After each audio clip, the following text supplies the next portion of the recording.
Hello everyone, welcome to rankers WBCS। আজকের ক্লাসে আমরা মহাত্মা গান্ধী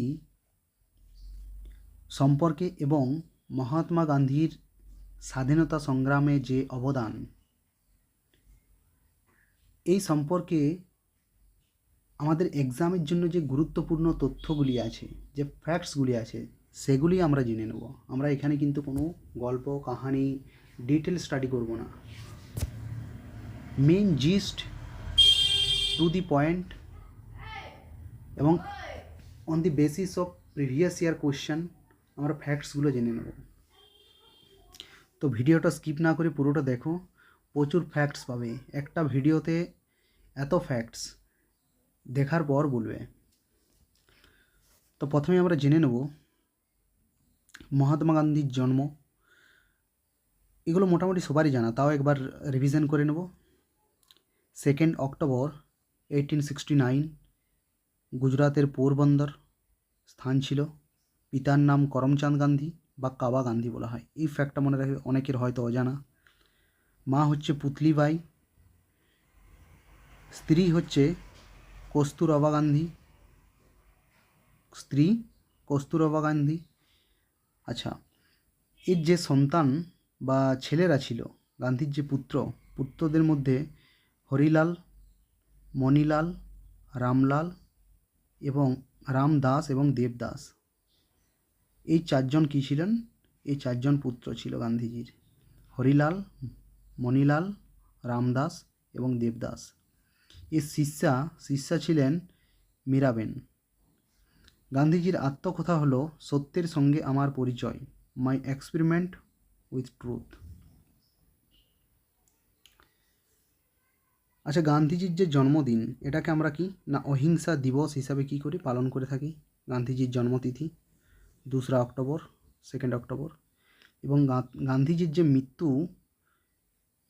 মৃত্যু দিবস, এটাকে আমরা শহীদ দিবস হিসাবে পালন করি 30 জানুয়ারি, পুণ্যতিথি। আচ্ছা, গান্ধীজি যখন সাউথ আফ্রিকা থেকে 1915 খ্রিস্টাব্দে যখন ভারতে ফিরে আসেন, সেই দিনটাকে মনে রাখার জন্য আমরা প্রতি বছর কী পালন করে থাকি? অনাবাসী ভারতীয় দিবস। এটা খুব গুরুত্বপূর্ণ। ভারত সরকার বর্তমানে প্রতি বছর একটা প্রোগ্রাম অর্গানাইজ করে থাকে এবং যে অনাবাসী ভারতীয়দের সম্মান এবং প্রধান অতিথি হিসেবে ডাকা হয়। যাই হোক, এরপর আমরা জেনে নেব গান্ধীজির গুরু, যে মেন্টর ছিলেন। না, গান্ধীজির রাজনৈতিক গুরু ছিলেন গোপালকৃষ্ণ গোখলে। রাজনৈতিক গুরু গোপালকৃষ্ণ গোখলে। আধ্যাত্মিক গুরু ছিলেন শ্রীমদ রাজচন্দ্র এবং দার্শনিক গুরু ছিলেন লিও টলস্টয়। একে দার্শনিক গুরু হিসেবে মানতেন। এরপর গান্ধীজির যে বেসিক এডুকেশন বা গান্ধীজির যে শিক্ষা সম্পর্কে আমরা একটু জেনে নেব। গান্ধীজির প্রাথমিক এবং মাধ্যমিক শিক্ষা সম্পন্ন হয় গুজরাতের রাজকোটে। স্কুলের নাম ছিল অ্যালফ্রেড হাই স্কুল, রাজকোট। খুব গুরুত্বপূর্ণ এই অ্যালফ্রেড হাই স্কুল। বর্তমানে এটার নাম মোহনদাস গান্ধী হাই স্কুল। বর্তমানে এই স্কুলটার নাম হয়েছে মহাত্মা গান্ধী হাই স্কুল। তারপর গান্ধীজি স্কুল পাস করার পর 1888-তে ইংল্যান্ড যান ব্যারিস্টারি বা আইন বা ল নিয়ে পড়াশোনা করতে। গান্ধীজি 1888-তে ইংল্যান্ড যাত্রা করেন এবং লন্ডনের ইনার টেম্পল কলেজের নাম ছিল কি? লন্ডনের ইনার টেম্পলে অ্যাডমিশন নেন এবং 1891 খ্রিস্টাব্দে গান্ধীজি তার LLB বা ব্যারিস্টারি কমপ্লিট করে ভারতে ফিরে আসেন। ভারতে ফিরে আসার পর গান্ধীজি বেকার যুবক হিসেবে কি ছিলেন? বাস নিজের যে রাজকোট, এখানেই বাস বসেছিলেন বা টুকিটাকি হয়তো কিছু কাজ করছিলেন। সেই সময় একজন গুজরাতি বিজনেসম্যান নাম হলো দাদা আবদুল্লাহ ঝাভেরি। এই নামটা কিন্তু খুব গুরুত্বপূর্ণ। দাদা আবদুল্লাহ ঝাভেরি গান্ধীজিকে অ্যাপ্রোচ করেন যে কিছু তার লিগ্যাল ইস্যু আছে প্রেটোরিয়াতে, সাউথ আফ্রিকার প্রেটোরিয়াতে কিছু তার লিগ্যাল ইস্যু আছে। এই ইস্যুগুলো দেখার জন্য একজন ব্রিটেনে বা ইংল্যান্ডে পড়েছে বা ব্রিটেনের কানুন সম্পর্কে জানকারি আছে এরকম লয়ার প্রয়োজন। এবং গান্ধীজিকে অ্যাপ্রোচ করেন। গান্ধীজি দেখে ভাই বেকার বসে আছি, চলো কিছু করা যাক।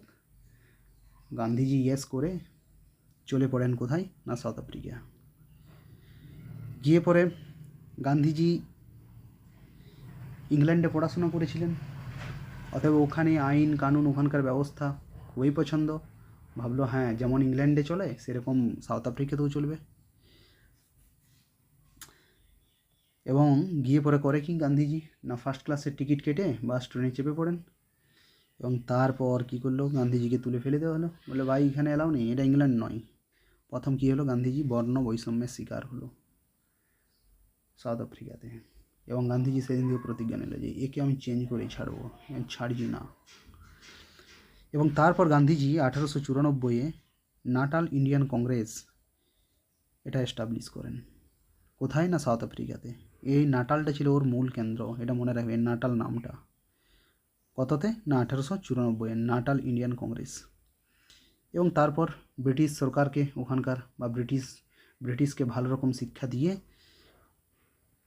1915-তে নিজের কাজ কমপ্লিট করে 1915-র 9ই জানুয়ারি আবার ভারতে ফিরে আসেন। তো এইখানে তার এই সাউথ আফ্রিকায় কিছু যে তার জার্নি এটা আমরা জেনে নেব। না সাউথ আফ্রিকাতে প্রথম সত্যাগ্রহ গান্ধীজির 1906-এ, খুব গুরুত্বপূর্ণ একটা অ্যাক্ট এনেছিল, এশিয়াটিক রেজিস্ট্রেশন অ্যাক্ট। এই অ্যাক্টের বিরোধিতায় কী করেন গান্ধীজি প্রথম সত্যাগ্রহ করেন। এটা খুব ইম্পর্ট্যান্ট, এটা কালো কানুন বলা হয়, এশিয়াটিক রেজিস্ট্রেশন। এই আইনের বিরুদ্ধে গান্ধীজি কী করেন প্রথম সত্যাগ্রহ করেন। কত খ্রিস্টাব্দে 1906 খ্রিস্টাব্দে। কোথায় সাউথ আফ্রিকা, এটা ইন্ডিয়ায় নয় রে বাবা। তারপর 1908-এ পাস বার্নিং, যে পাসগুলো দিয়েছিল রেজিস্ট্রেশন বা যেগুলো সব জ্বালাও, প্রবলেম ছিল জ্বালিয়ে দিয়েছে সব। যা ওটা একটা ওয়ান টাইপ অফ প্রোটেস্ট ছিল। এবং তারপর 1913-তে গান্ধীজি খনি শ্রমিকদের নিয়ে একটা আন্দোলন করেন, গ্রেট মার্চ। এবং আলটিমেটলি ইন্ডিয়ান রিলিফ অ্যাক্ট 1914-তে কী হয়, পাস হয়। অনেক সুযোগ সুবিধা পেয়েছিল ওখানে যে সমস্ত ভারতীয় ওয়ার্কার্সরা কাজ করতো। তো এটা ছিল গান্ধীজির টোটাল জার্নি। এই চারটা ফ্যাক্ট কিন্তু গুরুত্বপূর্ণ। প্রথম সত্যাগ্রহ 1906, এশিয়াটিক রেজিস্ট্রেশন অ্যাক্ট, এটা ব্ল্যাক অ্যাক্ট বলা হয়। তারপর পাস বার্নিং 1908, গ্রেট মার্চ, খনি শ্রমিক আন্দোলন এটা ছিল 1913, এবং আলটিমেটলি কী দেখছি আমরা ফাইনালি ইন্ডিয়ান রিলিফ অ্যাক্ট 1914। এরপর 1915-র 9ই জানুয়ারি গান্ধী বাবা সাউথ আফ্রিকা থেকে ইন্ডিয়াতে ফিরে আসছে। ফিরে এসে গান্ধীজি প্রথমে দেখা করেন তার পলিটিক্যাল গুরু গোপালকৃষ্ণ গোখলে, এবং তারপর গোপালকৃষ্ণ গোখলে গান্ধীজিকে এই অ্যাডভাইস দেন যে প্রথমে ভারতকে জানো, প্রথমে কোনো রাজনৈতিক সভা এই সকল অ্যাডভাইস দেন। সেই হিসেবে গান্ধীজি ভারত ভ্রমণ করেন, ভারত দর্শন করেন। এবং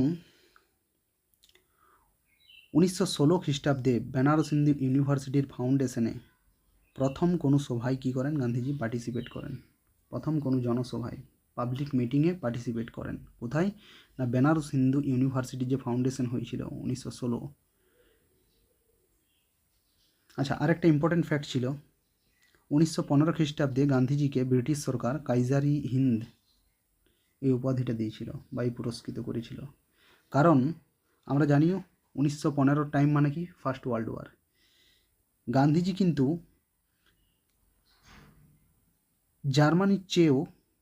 জার্মানিকে বেশি ভয়ঙ্কর মনে করতো ইংল্যান্ডের চেয়েও। এই জন্য গান্ধীজি সাপোর্ট করেছিল ইন্ডিয়ান যারা সোলজার ছিল বা ইয়াং জেনারেশনকে, যে হ্যাঁ তোমরা পার্টিসিপেট করো, সোলজার হিসাবে সৈনিক হিসাবে পার্টিসিপেট করো, এই আর কি। এই খুশিতে ব্রিটিশ সরকার গান্ধীজিকে কী দিয়েছিল, কাইজার ই হিন্দ উপাধি দিয়েছিল। যাই হোক, এটা আবার দেবো পরে, আবার ফিরিয়ে দেবে। তো এর প্রথম পাবলিক মিটিং ছিল বিএচইউ বারাণসীতে, যে ওর ফাউন্ডেশন প্রোগ্রাম ছিল। এটা মনে রাখবে, প্রথম পাবলিক গ্যাদারিং গান্ধীজির।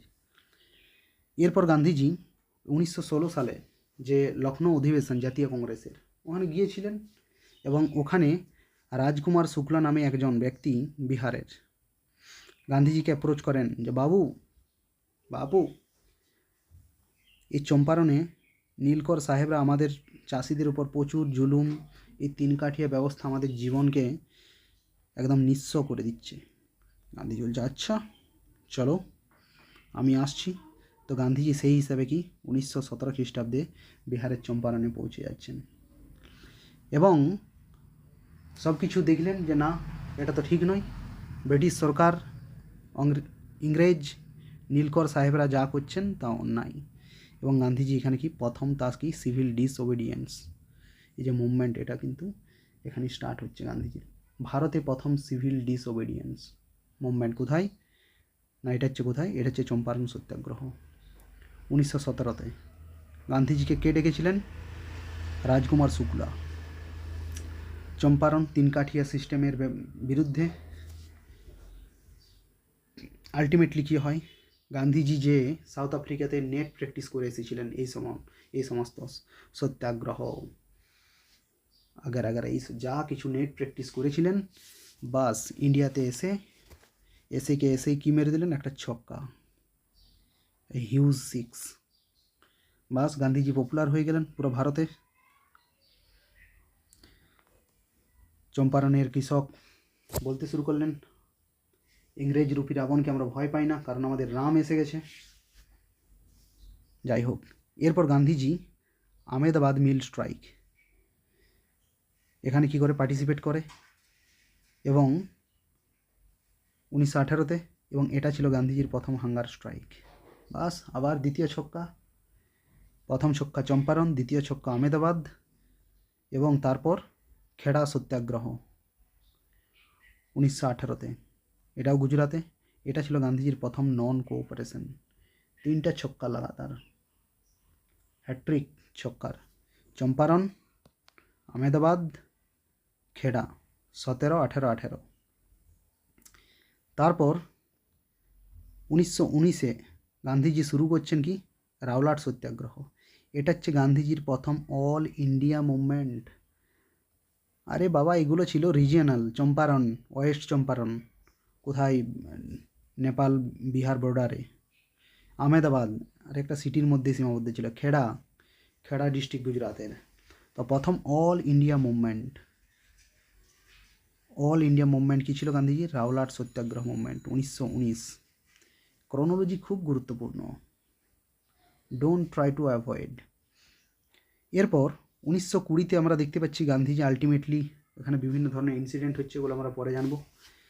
কী করছে? অসহযোগ আন্দোলন, খিলাফত আন্দোলনের সঙ্গে যোগ করে অসহযোগ আন্দোলন, এবং আলটিমেটলি আমরা দেখছি ওখানে কী হচ্ছে, একটা চৌরি চৌরা ইনসিডেন্ট ঘটছে এবং গান্ধীজি আন্দোলনটাকে তুলে নিচ্ছে। এবং আন্দোলন তুলে নেওয়ার সাথে সাথে গান্ধীজি কী হবে, এখানে অ্যারেস্ট হবে, আগের এই সকল। যাই হোক, এত ডিটেলসে যাচ্ছি না। এবং জেল থেকে ছাড়া পাওয়ার পর গান্ধীজি 1924 সালে প্রথম ইন্ডিয়ান ন্যাশনাল কংগ্রেসের যে বেলগাঁও অধিবেশন ছিল, এই বেলগাঁও অধিবেশনে কি গান্ধীজি প্রেসিডেন্ট হন। একমাত্র ফার্স্ট এবং লাস্ট জাতীয় কংগ্রেসের প্রেসিডেন্ট হিসেবে কাজ করেন গান্ধীজি। কোথায় না, বেলগাঁও কংগ্রেস। এটা 1924-এ ছিল।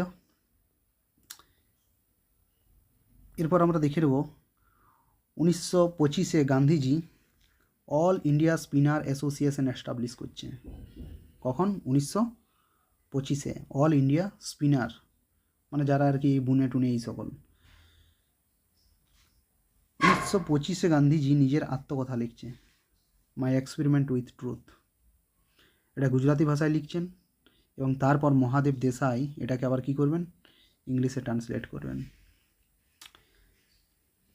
এর পরের যে ইনসিডেন্ট সেটা হলো গান্ধীজির 1930-এ গান্ধীজি কী করছে, আইন অমান্য আন্দোলন।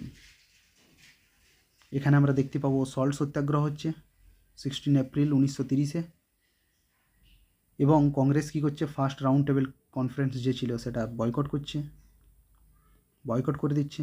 এবং আলটিমেটলি আমরা দেখলাম গান্ধীজি এখানে অ্যারেস্ট হবে।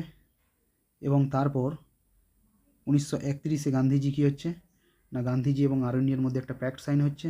এবং গান্ধীজি রেডি হচ্ছে কিসের জন্য না, সেকেন্ড রাউন্ড টেবিল কনফারেন্সে কংগ্রেস ও গান্ধীজি পার্টিসিপেট করবে, এটাই ডিসাইড হয়। এটা 1931 হলো। গান্ধীজি খালি হাতে ফিরে এলেন দ্বিতীয় রাউন্ড টেবিল কনফারেন্সের পর। এবং আসা মাত্র গান্ধীজি খবর পেলেন যে Ramsay McDonald British prime minister divide and rule পলিসির দ্বারা কমিউনাল অ্যাওয়ার্ড ডিক্লেয়ার করলেন। এখানকার যে শিডিউল কাস্ট আছে, ট্রাইব আছে, ওদের জন্য পৃথক নির্বাচক মণ্ডলীর ব্যবস্থা করেন। যাই হোক, কমিউনাল অ্যাওয়ার্ড। গান্ধীজি নারাজ হয়, ভাবে এ তো পুরো দেশকে শেষ করে দেবে। এবং গান্ধীজি চলে যায় কি না, ইভারওয়াড়া জেলে কি চলে যায় না, আমরণ অনশনে, ফার্স্ট আনটু ডেথ, 1932 সালে। তারপর 1932 আমরা দেখতে পাচ্ছি গান্ধীজিকে অনশন তুলে নিতে বলা হয়। গান্ধীজি বলল, আমি কোনো কিছুতেই মানব না ভাই, যা করার করো। ধরে মেরে আম্বেদকরকে আনা হলো। বলে, ভাই তুমিই তো করিয়েছ ম্যাকডোনাল্ডকে নিয়ে এই সকল কাণ্ড, তুমিই কিছু করো, ডু সামথিং। এবং 1932 খ্রিস্টাব্দে কী হয়, গান্ধীজি এবং আম্বেদকরের মধ্যে কী হয়, পুনা প্যাক্ট।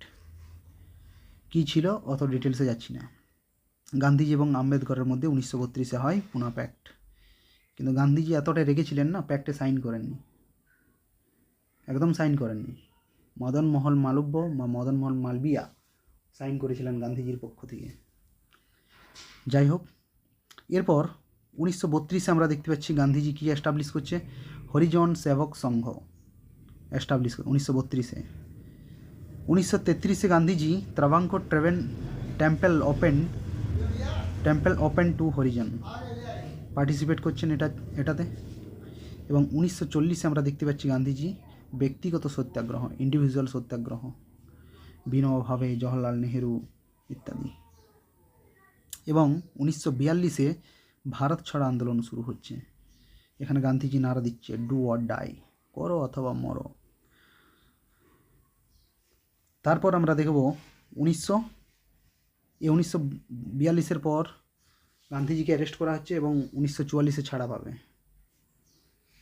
তারপর কিছু ডেভেলপমেন্ট হবে এদিক ওদিক, নোয়াখালী এদিক ওদিক গান্ধীজি ঘুরবে। তারপর দেশ আমাদের স্বাধীন হয়ে যাবে। এবং স্বাধীন দেশে গান্ধীজি প্রেয়ার করে পরে, প্রার্থনা করে পরে ফিরে আসছিলেন। তখন এই নাথুরাম গডসে, এই আরএসএসের বন্দা, গুলি মেরে গান্ধীজিকে কী করেন, হত্যা করেন। এবং 1948 খ্রিস্টাব্দে ওর ছেলে রামদাস গান্ধীজির কী করে, অন্তিম ক্রিয়া শ্রাদ্ধ সম্পন্ন করেন। এবং গান্ধীজিকে যমুনা নদীর তীরে কী করা হয়, সমাধিস্থ করা হয়, যেটা বর্তমানে কি রাজঘাট নামে ফেমাস। এখানে গান্ধীজির কী আছে, সমাধি আছে। তাহলে এগুলো আমাদের জন্য গুরুত্বপূর্ণ। 1948 রাজঘাট, যমুনা নদী। এবং এখানে যে সমাধি আছে গান্ধীজির, এর উপরে লেখা আছে কি, হে রাম। তার কারণ গান্ধীজির যখন গুলি মারা হয় তখন তার মুখ থেকে একটাই আওয়াজ বেরিয়েছিল, হে রাম। তো সেই আর কি এটা লেখা হয় হে রাম। এখানে একটা কী আছে, ইটারনাল একটা ফ্লেম সবসময় জ্বলতে থাকে। এবং বিদেশি যে গেস্ট, কোনো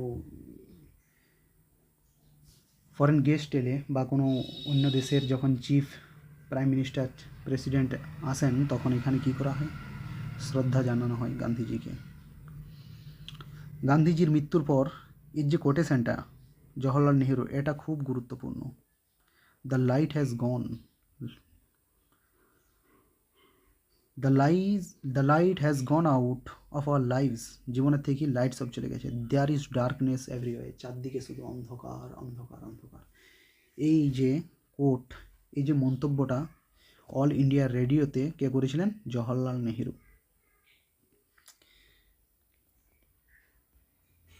এরপর আমরা গান্ধীজির গুরুত্বপূর্ণ যে আশ্রম জিনিসটাকে খুব পছন্দ করতেন, আশ্রমে থাকতেন, আশ্রমে জীবন শেষ করে দিয়েছেন। তো এর গুরুত্বপূর্ণ আশ্রমগুলো আমরা জেনে নেব। গান্ধীজির প্রথম আশ্রম হলো ফনিক্স সেটেলমেন্ট, 1904-এ এস্টাবলিশ করেন। কোথায়? না সাউথ আফ্রিকার ডারবানে। এবং এখান থেকে যে ইন্ডিয়ান ওপিনিয়ন নামে যে নিউজ পেপারটা এ পাবলিশ করা হতো। তাহলে এটা মনে রাখবে, ফনিক্স সেটেলমেন্ট 1904-এ এস্টাবলিশ করা হয়। কোথায়? সাউথ আফ্রিকার ডারবান। ইন্ডিয়ান ওপিনিয়ন এখান থেকেই পাবলিশ করা হতো। খতম। দ্বিতীয় আশ্রম টলস্টয় ফার্ম, 1910-এ কী করা হয়? এটাকে এস্টাবলিশ করা হয়। কোথায়? Johannesburg, south Africa. এখানে কি করা হতো? এই যে সত্যাগ্রহী, ওখানকার সত্যাগ্রহীদের কি প্রশিক্ষণ দেওয়া হতো। যে সত্যাগ্রহ জিনিসটা কি, মুখে বললেই সত্যাগ্রহ হয় না, যেন দম থাকা চাই। তোমাকে সে চড় মারবে আর তুমি মুখ বুঝে সহ্য করবে, অত সহজ নয় বাবা। তো ট্রেনিং দিত। এরপর এ দুটো ছিল কি, এর সাউথ আফ্রিকার আশ্রম ছিল গান্ধী বাবার, ফনিক্স সেটেলমেন্ট এবং টলস্টয় ফার্ম। এরপর ভারতে চলে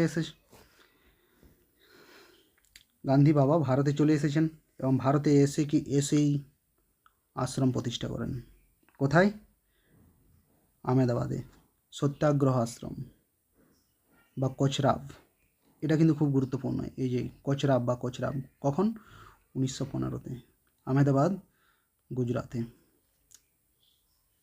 সাউথ আফ্রিকা থেকে ফিরে আসার পর গান্ধী বাবার প্রথম আশ্রম কোথায়? সত্যাগ্রহ আশ্রম। কোথায়? আহমেদাবাদ। এটা ভারতে তার প্রথম আশ্রম বা কোচরাব, 1915। এবং তারপর বাপুজি 1917 সালে না সবরমতী আশ্রম তৈরি করেন। এটা আহমেদাবাদের কাছেই, সবরমতী নদীর তীরে। এটা ছিল সবচেয়ে গুরুত্বপূর্ণ আশ্রম গান্ধীজি। যত আশ্রম আছে না, তার মধ্যে সবচেয়ে গুরুত্বপূর্ণ। এখান থেকে ডান্ডি মার্চ আমরা জানি, আইন অমান্য আন্দোলনের যে ডান্ডি মার্চ এখান থেকে শুরু হয়েছিল। এছাড়া রয়েছে গান্ধীজির সেবাগ্রাম আশ্রম। এটা 1936 সালে গান্ধীজি এটা প্রতিষ্ঠা করেন বা তৈরি করেন। আর এটা ছিল অ্যাকচুয়ালি মহারাষ্ট্রের ওয়ার্ধায়। এবং গান্ধীজির শেষ জীবনের এটাই ছিল প্রধান কেন্দ্র। শেষ জীবনটা কিন্তু এখানেই কাটিয়েছিলেন গান্ধীজি। কোথায়? না সেবাগ্রাম আশ্রম, ওয়ার্ধা, মহারাষ্ট্রের। এছাড়া একটা গুরুত্বপূর্ণ আরও একটা আশ্রম আছে, একটা হচ্ছে অনাসক্তি আশ্রম। 1929 সালে এটা কী করেছিল? গান্ধীজি প্রতিষ্ঠা করেছিলেন। কোথায়? উত্তরাখণ্ডের কৌসানি। একদম মন দিল একদম কী হয়ে যাবে, খুশি হয়ে যাবে, এত সুন্দর জায়গা কৌসানি, উত্তরাখণ্ড। তো এই ছিল গান্ধীজির আশ্রম। এই 6টা আশ্রম ভালো করে মনে রাখবে। তাহলে প্রথমে আমরা দেখলাম কি না, প্রথমে দেখলাম ফনিক্স সেটেলমেন্ট, টলস্টয় ফার্ম, সত্যাগ্রহ আশ্রম, সবরমতী আশ্রম। এর টাইম পিরিয়ডগুলো ভালো করে দেখবে, সেবাগ্রাম আশ্রম এবং অনাসক্তি আশ্রম। খতম। এরপর গান্ধীজি বিভিন্ন যে মুভমেন্ট আগেরা চালিয়েছেন, এই মুভমেন্টে গান্ধীজি অনেকবার জেল গেছেন। তো কতবার জেল যাত্রা করেছেন দেখিনি। এনাদের বলিদানের জন্য আজ আমরা স্বাধীন। তো ওনাদের কষ্টটা একটু দেখে নিই। তো গান্ধীজি প্রথম জেল যাত্রা করেন, জীবনের প্রথম জেল যাত্রা 1908 সাউথ আফ্রিকা গিয়েছিলেন, জোহানেসবার্গে। এই ব্ল্যাক অ্যাক্ট যেটা ছিল ওটার বিরুদ্ধে যখন প্রোটেস্ট করছিল, গান্ধীজিকে ধরে জেলে পুরে দেওয়া হয়। প্রথম জেল যাত্রা বা কারাবরণ করেন কখন? 1908। কোথায়? জোহানেসবার্গ। আবার তারপরের বছর 1909 সাউথ আফ্রিকা, সত্যাগ্রহের জন্য গান্ধীকে ধরে আবার জেলে পুরে দেওয়া হয়। দুবার হয়ে গেল।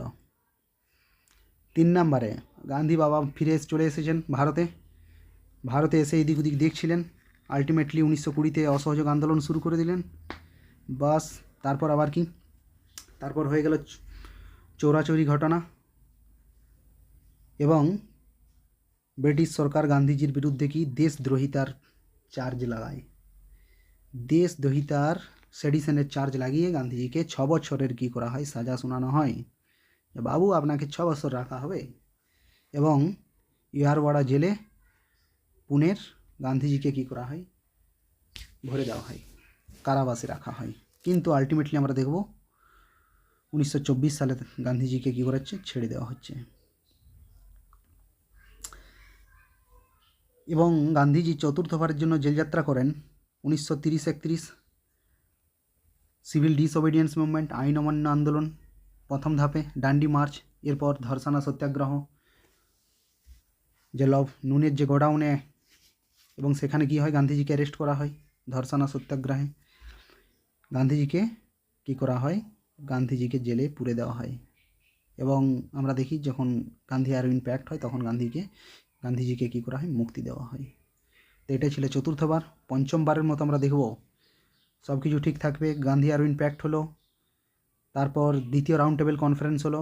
গান্ধীজি লন্ডন থেকে যাত্রা করে ঘুরে এলেন, বললেন না না ঠিক আছে, এই ব্রিটিশ নিয়ত ঠিক নয়, চলো শুরু করা যাক সিভিল ডিসওবিডিয়েন্স মুভমেন্ট 2। ফেজ 2 স্টার্ট করে দিলেন। বাস ব্রিটিশ সরকার গান্ধীজিকে আবার ধরে পুরে দিলেন বিহারওয়াড়া জেলে, পুনের পুরে দিলেন। এবং তখন আমরা দেখলাম কি না, পুনা প্যাক্ট হচ্ছে এখানেই, এই জেলে বসে কি হচ্ছে, গান্ধীজি এবং আম্বেদকরের মধ্যে পুনা প্যাক্ট।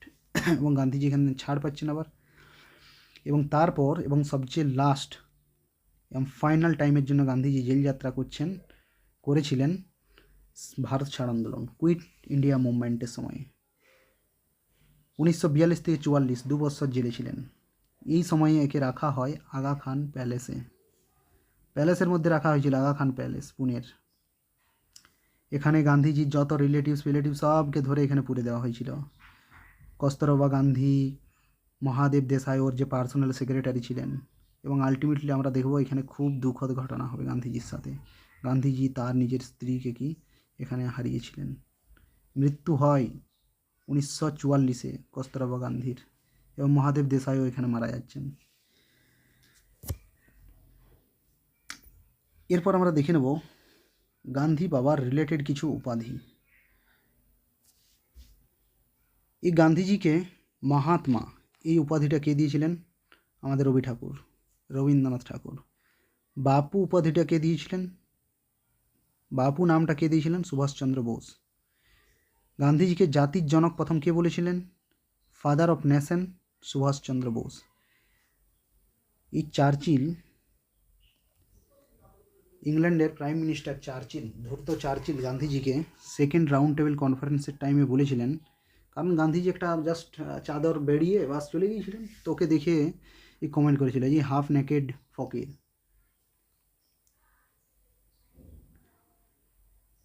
তো এটাও কিন্তু আমাদের এক্সামের জন্য গুরুত্বপূর্ণ, হাফ নেকেড ফকির কে বলেছিলেন। এছাড়া গান্ধীজি রিলেটেড আরও ফ্যাক্ট আছে, আমরা দেখে নেব। আচ্ছা, টাইমস ম্যাগাজিন 1930-তে গান্ধীজিকে কি man of the year declare করেছিলেন। 1930 টাইম ম্যাগাজিনে গান্ধীজি ছিলেন ম্যান অফ দি ইয়ার, এটাও কিন্তু গুরুত্বপূর্ণ। অনেকে গান্ধীজিকে তার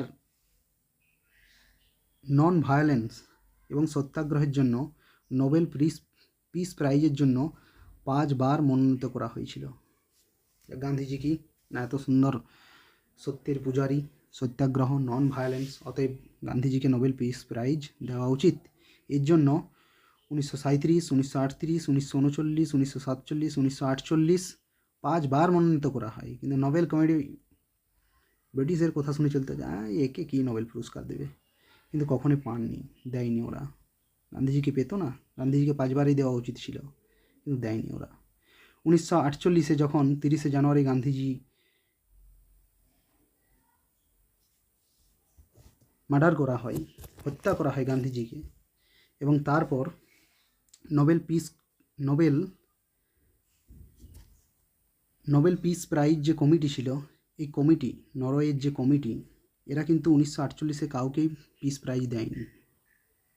জানি না কি লীলা খেলা, পিস প্রাইজ কিন্তু দেয়নি। এবং পরে কমেন্ট করেছিল যে there was no suitable living candidate, যে সুইটেবল কোনো ক্যান্ডিডেটই নেই জিন্দা। যাই হোক, তিতক কি জানি না, এরকমই হয়। যাই হোক, তো এগুলো 5 বার মনোনীত করা হয়েছিল, নোবেল প্রাইজ পায়নি। আগেরা এগুলো মনে রাখতে পারো, পরীক্ষায় কিন্তু কোশ্চেন আসতে পারে। এবার গান্ধীজির যে দর্শন, ফিলোসফি, আমরা এখানে দেখেছি গান্ধীজি নাকি সত্য, ট্রুথ। গান্ধীজি কী বলতেন, ট্রুথ ইজ গড, অহিংসা, নন ভায়োলেন্স। এই যে অহিংসা, এ টলস্টয়ের ঈশ্বরের রাজ্য থেকে অহিংসা নীতি গান্ধীজি কি গ্রহণ করেন। গান্ধীজি অহিংসার নীতি কোথার থেকে পান, কোথার থেকে অনুপ্রাণিত হন, না টলস্টয়ের ঈশ্বরের রাজ্য, এখান থেকেই অহিংসা নীতি গ্রহণ করেন। সত্যাগ্রহ, সত্যকে নিয়ে আগ্রহ, সত্যের জন্য আগ্রহ। এটা রাস্কিনের আনটু দি লাস্ট থেকে এই সত্যাগ্রহের ধারণা পান। রাস্কিনের আনটু দি লাস্ট থেকে সত্যাগ্রহের ধারণা পান। এছাড়া গান্ধীজির দর্শনে আমরা কি পাই? Trusteeship theory. তাহলে এই যে এর দর্শন, সত্য, অহিংসা, সত্যাগ্রহ, স্বদেশী এবং ট্রাস্টিশিপ থিওরি, এগুলো ছিল main philosophical concept of Gandhiji. গান্ধীজির যে এডুকেশন বা শিক্ষা রিলেটেড যে দর্শন, এগুলো কিন্তু খুব গুরুত্বপূর্ণ। গান্ধীজি কী বলতেন? যে বেসিক এডুকেশন, নাই তালিম, এটা খুব গুরুত্বপূর্ণ। নাই তালিম 1937-এ এটা কী করেন? প্রচলন করেন। এখানে একটা স্কিম আছে গান্ধীজির, ওয়ার্ধা স্কিম অফ এডুকেশন নামে পরিচিত। এই যে নাই তালিম বা basic education, Wardha scheme of education খুব খুব গুরুত্বপূর্ণ। এবং এখানে কি বলা হয়? এই নাই তালিমে গান্ধীজি জোর দেয় যে হেড, হার্ট এবং হ্যান্ড, তাহলেই উন্নয়ন হবে। হেডের দ্বারা কি হবে? বুদ্ধিকে কাজে লাগাতে হবে। হার্ট নৈতিকতা এবং হ্যান্ড কাজের দক্ষতা, তাহলেই কী হবে? দেশের উন্নয়ন হবে, দেশের উন্নতি হবে। এবং বলেছিলেন শিক্ষার মাধ্যম হবে কিন্তু মাতৃভাষা। কোনো ইংরেজি এই সকলকে কী করে গান্ধীজি প্রায়োরিটি দেয়নি, যে দেশি ভাষার মাধ্যমে, মাদার ল্যাঙ্গুয়েজের মাধ্যমে কি না, বুদ্ধি, নৈতিকতা এবং কাজের দ্বারাই কী হবে? দেশের উন্নয়ন হবে। এরপর আমরা গান্ধীজির পার্সোনাল সেক্রেটারি, যে সমস্ত গান্ধীজির পার্সোনাল সেক্রেটারি ছিলেন এদের সম্পর্কে একটু জেনে নেব। মহাদেব দেশাই, একটা গুরুত্বপূর্ণ কী ছিল ক্যারেক্টার গান্ধীজির জীবনে? না, গান্ধীজির যত চিঠি, লেখালেখি, এ সব কিছুই কিন্তু এই মহাদেব দেশাই সামলান, সব কিছু দেখাশোনা করতেন। 1917 থেকে 1942 পর্যন্ত মহাদেব দেশাই গান্ধীজির পার্সোনাল সেক্রেটারি বা ব্যক্তিগত সচিব ছিলেন। কিন্তু আমরা দেখি 1942-এ ভারত ছাড়ো আন্দোলনের সময় কি হয় না, আগা খান প্যালেসে সবকে ধরে করে পুড়ে দেওয়া হয়, গান্ধীজির পুরো দল বল টিমকে। এবং এখানেই গান্ধীজি নিজের স্ত্রীকে হারান এবং এই মহাদেব দেশাই পার্সোনাল সেক্রেটারি। এটা একটা গান্ধীজির জন্য বিশাল ক্ষতি ছিল। এরপর মহাদেব দেশাই মারা যাওয়ার পর গান্ধীজির পার্সোনাল সেক্রেটারি হন প্যারেলাল নায়ার। 1942 থেকে 1948 পর্যন্ত ছিলেন, মৃত্যুর আগে পর্যন্ত। এবং তিনি একটা গ্রন্থ লিখেছিলেন গান্ধীজির সম্পর্কে, এটা কিন্তু খুব গুরুত্বপূর্ণ। Mahatma Gandhi the last phase, খুব গুরুত্বপূর্ণ। Mahatma Gandhi the last phase. Sushila Nayar এ গান্ধীজির ব্যক্তিগত পার্সোনাল চিকিৎসক ছিলেন। আচ্ছা, নোয়াখালী যখন ইনসিডেন্ট হয়েছিল তখন গান্ধীজির সেক্রেটারি ছিলেন নির্মল কুমার বোস, এটাও কিন্তু খুব গুরুত্বপূর্ণ, নোয়াখালী ইনসিডেন্ট। গান্ধী সেবা সংঘ কে এস্টাবলিশ করেছিলেন? কে ফাউন্ডার ছিলেন? যমুনালাল বাজাজ।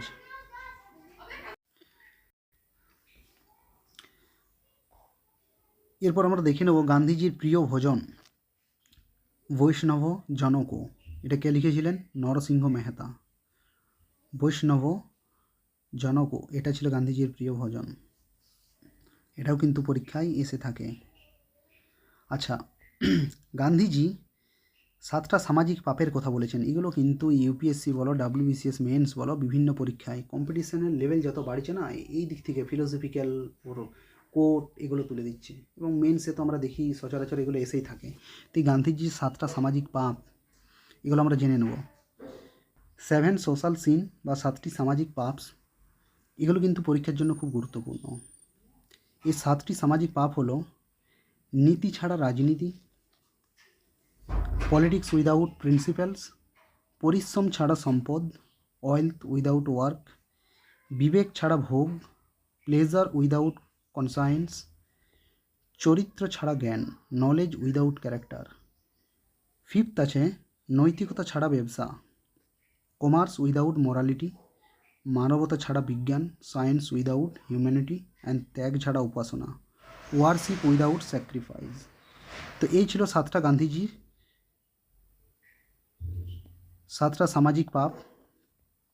এরপর আমরা গান্ধীজির কিছু কোটেশন বা ফেমাস বিখ্যাত যে উক্তি, এগুলো পরীক্ষার জন্য খুব গুরুত্বপূর্ণ, এগুলো বিভিন্ন পরীক্ষাতে এসে থাকে। গান্ধীজির যে কোটগুলো আছে, কোটেশন আছে, আমরা একটু দেখে নেব। গান্ধীজি বলছেন be the change you wish to see in the world. তুমি যে পরিবর্তন দেখতে চাও পৃথিবীতে, সেই পরিবর্তন নিজে হও। একটা কাহিনী আছে গান্ধীজির চকলেট নিয়ে। একজন মা গান্ধীজিকে এসে বলছেন আমার বাচ্চাটা প্রচুর চকলেট খায়, তো একটু বারণ করে দেন। গান্ধীজি বলছে 15 দিন পর আসো। 15 দিন পর সেই মহিলা আবার গেছেন, বলছেন এবারে নাও, বলে দেন যে চকলেট যেমন না খায়। তো বাচ্চাটাকে বলে দিল হ্যাঁ চকলেট খাও না। মহিলাটা বলছেন এটা বলার জন্য আপনি 15 দিন সময় নিলেন? তো গান্ধীজি বললেন আমিও প্রচুর চকলেট খেতাম, আগে নিজেকে আমি চেঞ্জ করে নিলাম এবং তারপর ওকে বললাম হ্যাঁ চকলেট খাও না। তাহলে তুমি যে পরিবর্তন দেখতে চাও পৃথিবীতে, সেই পরিবর্তন নিজেই হও। সেকেন্ডে কী আছে? Non violence is the greatest force at the disposal of mankind. অহিংসাই মানব জাতির সর্বশ্রেষ্ঠ শক্তি। An eye for an eye makes the whole world blind. চোখের বদলে চোখ নিলে গোটা পৃথিবী কি অন্ধ হয়ে যাবে। An eye for an eye makes the whole world blind. চোখের বদলে চোখ নিলে গোটা পৃথিবী কী হয়ে যাবে? অন্ধ হয়ে যাবে। এটা গান্ধীজি বলেছিলেন। ট্রুথ ইজ গড, সত্য ঈশ্বর। The best way to find your self is to lose your self in the service of others. নিজেকে খুঁজে পাওয়ার সেরা উপায় হলো অন্যদের সেবায় নিজেকে হারিয়ে ফেলা। The future depends on what you do today. ভবিষ্যৎ নির্ভর করে আজ তুমি কি করছো তার উপর। পরবর্তী উল্লেখযোগ্য কোট হলো গান্ধীজির, strength does not come from physical capacity, it comes from an indomitable will. শক্তি শারীরিক ক্ষমতা থেকে আসে না, আসে অদম্য ইচ্ছা শক্তি থেকে। The weak can never forgive, forgiveness is the attribute of the strong. দুর্বল কখনো ক্ষমা করতে পারে না, ক্ষমা শক্তিশালীদের গুণ। Where there is love there is life. যেখানে ভালোবাসা আছে সেখানেই জীবন আছে। Earth provides enough to satisfy everything man's need, but not every man's grid.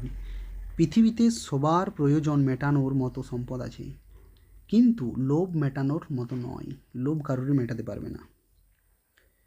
Freedom is not worth having if it does not include the freedom to make mistakes. স্বাধীনতা অর্থহীন যদি ভুল করার স্বাধীনতা না থাকে। নেক্সট হলো, you may never know what result comes of your action, but if you do nothing there will be no result. তুমি কখনো জানবে না তোমার কাজের ফল কী হবে, কিন্তু তুমি যদি কিছুই না করো তাহলে কোনো ফলই হবে না। Happiness is when what you think, what you say and what you do in harmony. সুখ তখনই আসে যখন তোমার চিন্তা, কথা এবং কাজের মধ্যে সামঞ্জস্য থাকে। In a gentle way you can shake the world. নম্র উপায়েও তুমি পৃথিবীকে নাড়িয়ে দিতে পারো। Live as if you were to die tomorrow, learn as if you were to live for ever. এভাবেই বাঁচো যেন কালই মৃত্যু হবে, এবং এভাবেই শেখো যেন সারা জীবন বাঁচবে। নেক্সট হলো, my life is my message. আমার জীবনেই আমার বার্তা। A man is but the product of his thought, what he thinks he becomes. মানুষ তার চিন্তারই ফল, সে যেমন ভাববে তেমনই হয়ে উঠবে। Action expresses priorities. কাজেই মানুষের অগ্রাধিকারকে প্রকাশ করে। The difference between what we do and what we are capable of doing suffice to solve the most of the world's problem. আমরা যা করি আর যা করতে পারি এই দুটির পার্থক্য বিশ্বের অধিকাংশ সমস্যার সমাধান করতে পারে।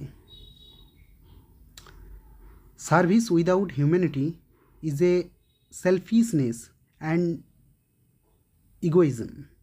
নম্রতা ছাড়া সেবা করা স্বার্থপরতা ও অহংকার। Honest disagreement is often a good sign of progress.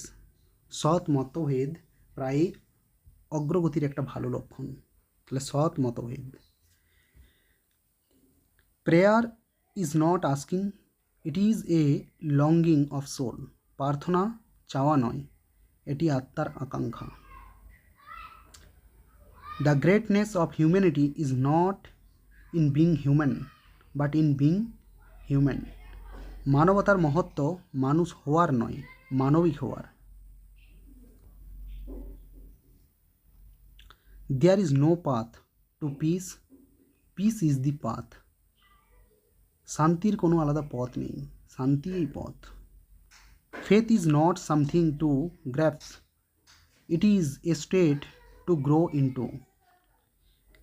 বিশ্বাস কোনো বস্তু নয় যা আঁকড়ে ধরতে হয়, এটি এমন একটি অবস্থা যা ধীরে ধীরে অর্জন করতে হয়। First they ignore you, then you laugh at you, they laugh at you and then they fight you, then you win. প্রথমে তারা তোমাকে উপেক্ষা করবে, তারপর হাসবে, তারপর লড়াই করবে, আর শেষে তুমি জিতবে। Silence becomes cowardice when occasion demand speaking out the whole truth। যখন সত্য বলা দরকার তখন নীরবতা কাপুরুষতা হয়ে যায়। To call women the weaker sex is a libel, it is man's injustice to women. নারীকে দুর্বল বলা অপমান, এটি পুরুষের অন্যায়। The best politics is right action, সঠিক কাজেই সর্বোত্তম রাজনীতি। Self respect knows no consideration, আত্মসম্মান কোনো আপোষ মানে না। তো এগুলো ছিল কিছু মোটামুটি 35-40টার মতো গান্ধীজির কোট উক্তি। এগুলো পরীক্ষার জন্য অতি গুরুত্বপূর্ণ। তো আজকের মতো এই পর্যন্ত, আবার জলদি দেখা হবে অন্য কোনো ক্লাসে।